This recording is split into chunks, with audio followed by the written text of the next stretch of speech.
Les secrets politiques de Caroline Roux. Bonjour Caroline. Bonjour Thomas. Dans tous les camps, on se met en ordre de bataille en ce moment pour les régionales de décembre. Chez les Verts, on a décidé de faire cavalier seul partout, y compris dans ces régions où le Front National peut espérer l'emporter.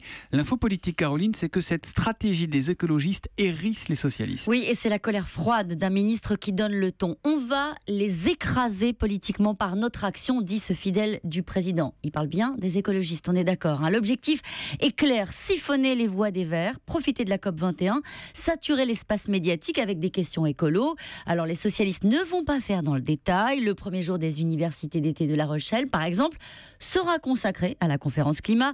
Vous le savez, Ségolène Royal et Laurent Fabius vont être omniprésents pendant l'automne. Enfin, les cadors du Parti socialiste veulent mettre en avant des voix qui portent, comme celle, par exemple, de Pascal Canfin, ancien ministre Europe Écologie Les Verts, très écouté sur les questions climatiques. Comme le résume un ministre, il faut installer l'idée que l'écologie est incarnée par les socialistes. Les Verts, ce sont les manœuvres d'appareil et la politique aérie. Bonne ambiance, mais est-ce que François Hollande, dont on dit qu'il veut se rabibocher avec les Verts, valide cette stratégie ? Alors, le sujet a été évoqué lors du dernier dîner de la majorité, en présence du président. À son habitude, Thomas, il laisse faire. D'un côté, une ligne offensive, de l'autre, des discussions qui se poursuivent entre les chefs des partis pour raccommoder la gauche. De toute façon, vous pouvez être sûr d'une chose, François Hollande prendra le plus court chemin pour éviter une candidature écolo en 2017.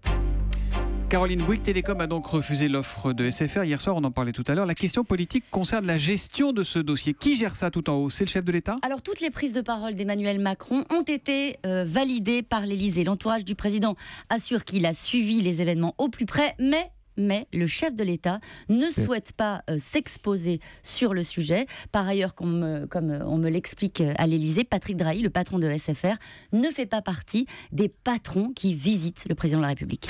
Et puis on va en entendre parler, Caroline. Une pétition Too Big to Tax, trop gros pour être taxé, lancée à l'initiative de la socialiste Marie-Noëlle Lienemann. Elle vise à mettre la pression sur la France et sur l'Europe pour que les plus grandes multinationales n'échappent pas à l'impôt. 15 000 signatures quand même en 5 jours pour faire payer Google et McDo. Les secrets politiques de Caroline Roux qu'on retrouve demain à 7h25 sur Europe 1. Demain, Caroline. À demain.